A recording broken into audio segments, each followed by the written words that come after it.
अस्सलामुअलैकुम। कैसे हैं आप सब? उम्मीद करती हूँ खैरियत से होंगे। मेरी अल्लाह से दुआ है अल्लाह आपकी तमाम मुश्किलों को जल्द हल कर दें और आपकी ज़िंदगी में आसानियाँ लाए। आज इस वीडियो में आपको इस्तग़फ़ार की फ़जीलत, बरकत और इस हवाले से वजीफ़ा शेयर करूँगी।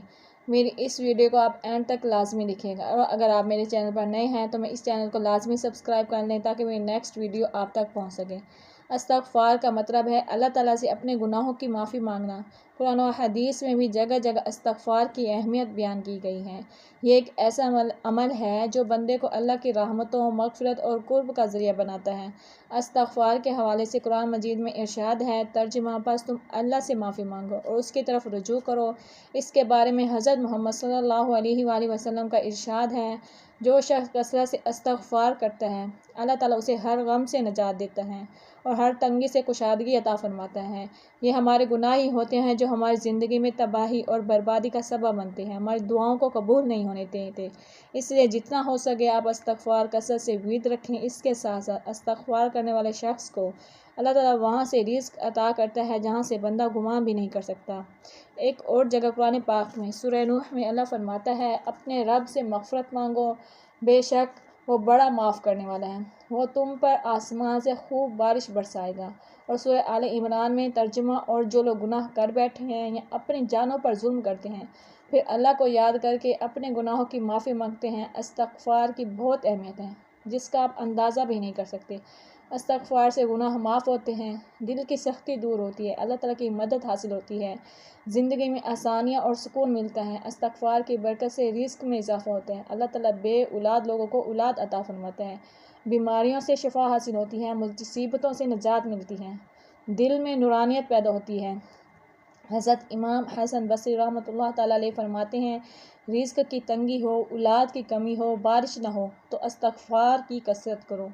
हज़रत अली मौला का कौल है, इस्तग़फ़ार जन्नत की कुंजी है। इसी तरह हज़रत शेख अब्दुल कादिर जिलानी रहमतुल्लाह ताला अलैह फरमाते हैं, इस्तग़फ़ार दिल के ज़ंग को साफ़ करता है। एक हदीस में आता है, जो शख्स दिन में 100 मरतबा इस्तग़फ़ार करे उसके सारे गुनाह माफ़ कर दिए जाते हैं, चाहे वो समंदर की झाग के बराबर हों। इस्तग़फ़ार न सिर्फ गुनाहों की माफ़ी का ज़रिया है बल्कि दीनी और दुनियावी बरक़ात हासिल करने का एक अज़ीम अमल भी है। हर मुसलमान को चाहिए कि वो इस्तग़फ़ार को अपनी ज़िंदगी का लाज़मी हिस्सा बनाए ताकि अल्लाह ताला की रज़ा और मार्फ़त हासिल हों। वैसे तो आप हर वक्त कसरत से इस्तग़फ़ार करते रहते हैं, लेकिन इस्तग़फ़ार करने के 7 बेहतरीन वक्त हैं। नंबर 1, तहज्जुद के वक्त। इस टाइम आप कसरत से इस्तग़फ़ार करें और अपने जायज़ मकसद के लिए दुआ मांगें, अल्लाह आपकी दुआ को ज़रूर कबूल करेगा। तहज्जुद के टाइम पे अल्लाह ताला पहले आसमान पे आकर फरमाता है कोई मुझसे मांगने वाला मैं उसे अता करूं, है कोई मुझसे मग़फ़िरत तलब करने वाला मैं उसकी मग़फ़िरत करूं।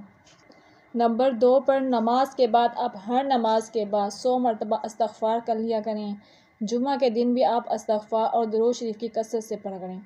नंबर 4, बारिश के वक्त आप इस्तग़फ़ार का विर्द करें और दुआ मांगे, आपकी दुआ इंशाअल्लाह कबूल होगी। और नंबर 5, शब कदर। आप रमज़ान के आखिरी 5 रातों में बल्कि आखिरी 10 रातों में कसरत से इस्तग़फ़ार किया करें। इस्तग़फ़ार का पहला वजीफ़ा रिज़्क़ में बरकत के लिए। अगर आपके रिज़्क़ में तंगी, गुर्बत और अफ़लास है, आपके माल दौलत में बरकत नहीं है, जिस वजह से आप बहुत ज़्यादा परेशान हैं, तो इसका हल इस्तग़फ़ार में है। अगर आप रोज़ाना 100 मरतबा अस्तग़फ़िरुल्लाह रब्बी मिन कुल्लि ज़ंब व अतूबु इलैहि पढ़ेंगे किसी भी वक्त और अल्लाह से अपने रिज़्क़ में बरकत के लिए दुआ मांगे तो अल्लाह ताला आप पर रिज़्क़ के दरवाज़े वसी कर देगा, आपको अपने ख़जानों में से बेपनाह देगा, क्योंकि उसके ख़जानों में कोई कमी नहीं। वो बादशाहों का बादशाह है, वो कुल जहाँ का मालिक है और सब उसी के मोहताज हैं। इसी तरह इस्तग़फ़ार का दूसरा वजीफ़ा औलाद के लिए है। जो लोग बे औलादी की वजह से परेशान हैं तो उन लोगों के लिए बहुत ही आसान वजीफ़ा है। आप लोग हर रोज़ नमाज फ़जर के बाद इस्तग़फ़ार 300 मरतबा पढ़ें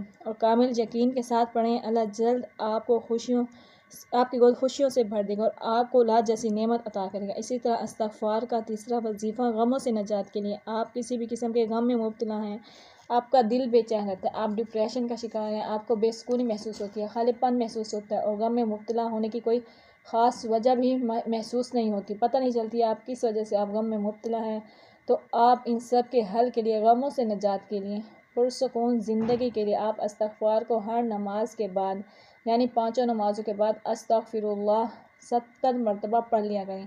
आपकी तमाम मुश्किलात दूर हो जाएंगी और जिस गम या फ़िक्र में आप मुब्तला हैं आपका वो गम दूर हो जाएगा और आप अपनी ज़िंदगी में सुकून महसूस करेंगे। इस्तिग़फ़ार का चौथा वजीफ़ा रूहानी तरक्की के लिए। आप रूहानी तरक्की के लिए रात को सोने से पहले रोज़ाना 1000 मरतबा अस्तग़फ़िरुल्लाह पढ़ कर सोया करें। इंशाअल्लाह आप अपने अंदर एक रूहानी सुकून महसूस करेंगे। इसके साथ साथ आप इस्तिग़फ़ार के और भी बहुत से असरात अपनी ज़िंदगी में महसूस करेंगे। आप अपने दिल की पाकीज़गी महसूस करेंगी, आपकी दुआएं कबूल होना शुरू हो जाएंगी, आपको नेक अमाल की तौफ़ीक मिलेगी और इसके साथ साथ आपको दुनिया और आखिरत दोनों जहानों में कामयाबी और तरक्की मिलेगी। आपकी दुनिया और आखिरत दोनों संवर जाएंगी। सिर्फ इस्तिग़फ़ार की कसरत से आपकी तमाम मुश्किलें अल्लाह के हुक्म से ख़त्म हो जाएंगी। यकीनन आज आपने इस वीडियो से बहुत कुछ सीखा और ये वीडियो आपके बहुत काम आएगी और मेरी इस वीडियो को सदका जारिया की नीयत से ज़्यादा नेकी कमाने की नीयत से अपने फ्रेंड्स के साथ शेयर कर दें।